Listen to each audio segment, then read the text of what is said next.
Hi folks, Dave, the Honest Audiophile. Should you value price or value performance when making a purchase decision about an IEM? So you can purchase an IEM from super minuscule budget price tags to uber almost unattainable type of price ranges. Anything from $5 to $5,000 and anything in between you can purchase an IEM for. But does it perform better just because it has a more expensive price tag?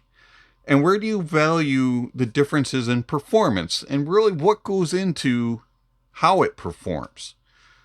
And how do you value that?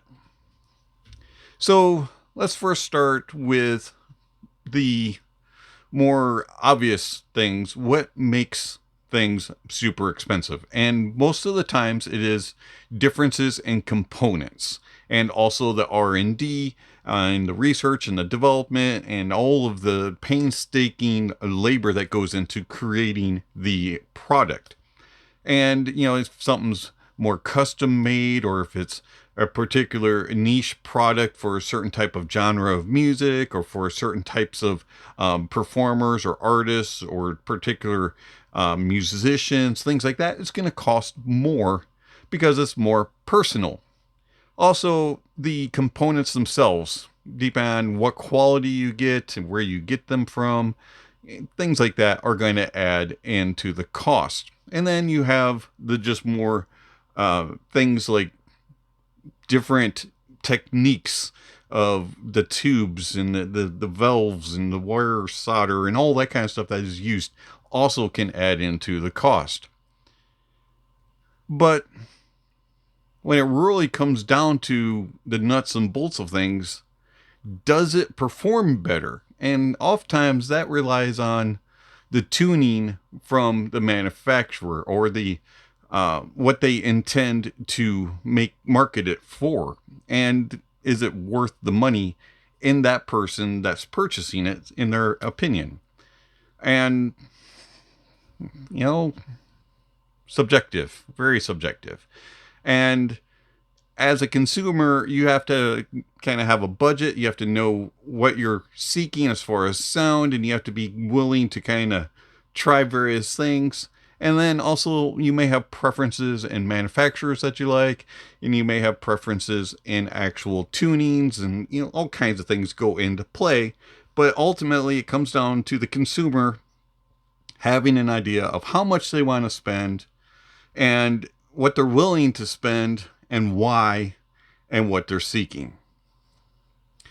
And then it relies on reviewers like myself to hear these products and explain them as best as possible to show what the stock tuning is for that product, and to be open and honest about our opinions of how it performs, and then to give you an idea of how it's going to perform when you purchase it.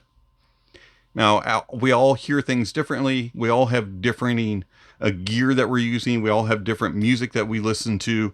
And even though we may have personal tastes that are similar, there's always something a little bit different. But for the most part, if the reviewer does their job properly, they should be able to at least give you an idea and a general thought of what you're going to get out of the product. So, which is more of an impact on making value, the performance or the price? Well, in my personal experience, the more you spend doesn't always equal the performance. Oftentimes, things that are more expensive tend to have just little subtle improvements over things that are cheaper in value. And it can be kind of a bummer. It can be kind of a frustration, because why am I spending $500? Why am I spending $1,000 when I can get a very, very similar sound signature for something a lot cheaper? And then you hear budget gear and you go, wow, this thing is like performing nearly as good as this more expensive thing that I own.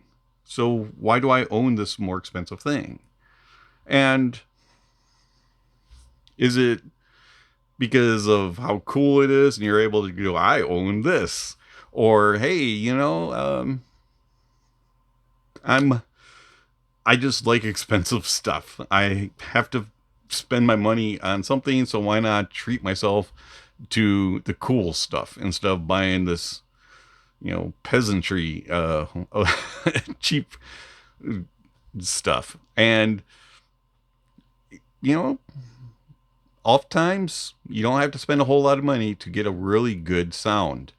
And amazingly, every now and then a product comes along that just goes, here I am, and I'm going to wow you, and I'm not going to cost you much at all. And yeah, they do exist. But unfortunately, they're kind of hard to find. But I found one. So my company sent out a package for employment appreciation, and they chucked these in the box. Now I have no idea who the maker is of them, and they don't look like anything special. They're cheaply made. They feel very plasticky and just very generic. Cable is nothing special. And so when I saw them, I kind of was like, whatever, scoffed and just tossed them to the side. Went on reviewing all the other products I have on the channel, and I've heard insanely expensive stuff. Things that I would have never thought that I'd be able to purchase. And I've heard cheaper stuff, and I've heard things in between the price tags, and have been wowed on all of them and have been disappointed on all of them. And then the other day, I was rummaging through the boxes as I was cleaning out my office, and I came across these again, and I said, why not? Give them a try. And so I popped them in my ears, and I connected them to my phone and using a USB-C dongle, and all of a sudden I was like, whoa, these are really good. I'm surprised. And let me tell you, these beat everything I have. Where have they been? They've been stashed in a box, and I'm just amazed at how phenomenally good these sound. The bass is extended into the sub bass. You get nice rumble and grumble, and there's and then the impact and the slam and the punch of the mid bass is really good. The upper bass is well controlled. It does not bleed into the mids. Detail retrieval and resolution is just fantastic, and the tone and timbre is just incredibly amazing. I was really surprised at how well controlled that bass is.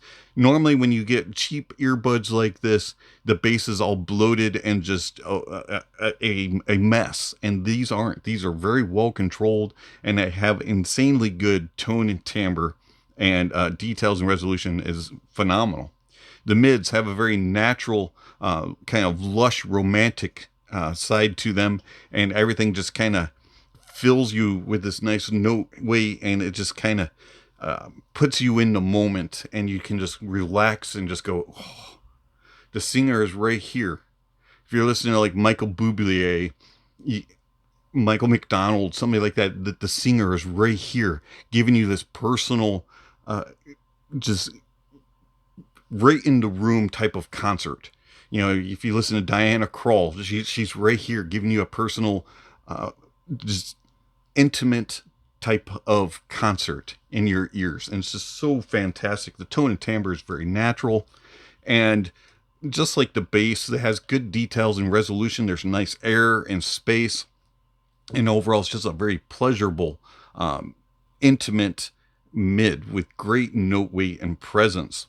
And then the treble extends nicely. It has some nice crispness and airiness. There's a little bit of touch of zing, a little bit too much at times, but overall it's pretty well controlled, and there's nice air and space. And I was really, really pleased with the tonality of it. Things sound very accurate and true. And then the details and resolution are also very good. soundstage of these are a little bit on the intimate side, and they're close, and you just get this presence of a personal concert.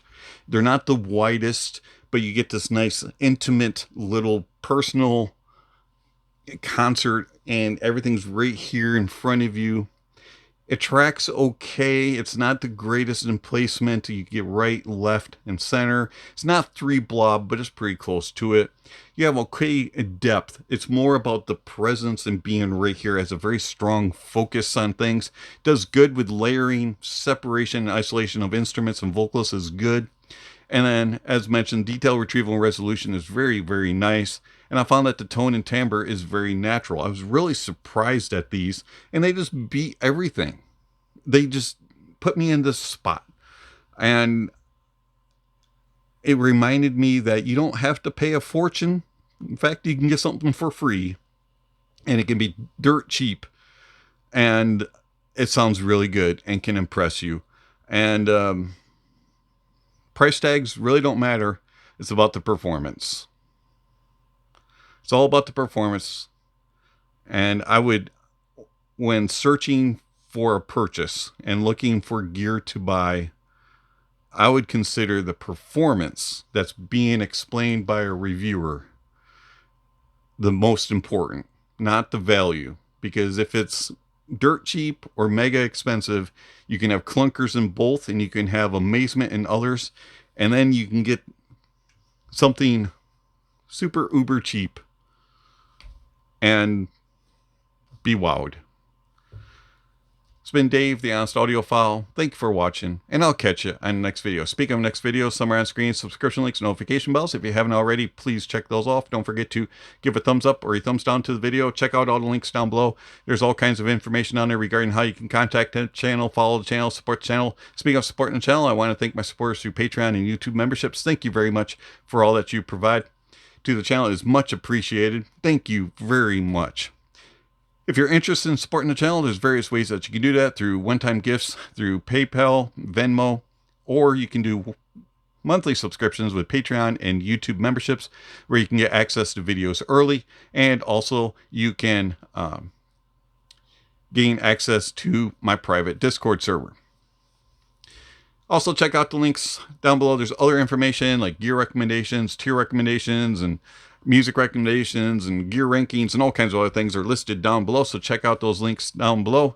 And lastly, don't forget to enjoy the music, and that honesty is the best policy. April Fools, these things are terrible. Have a great day.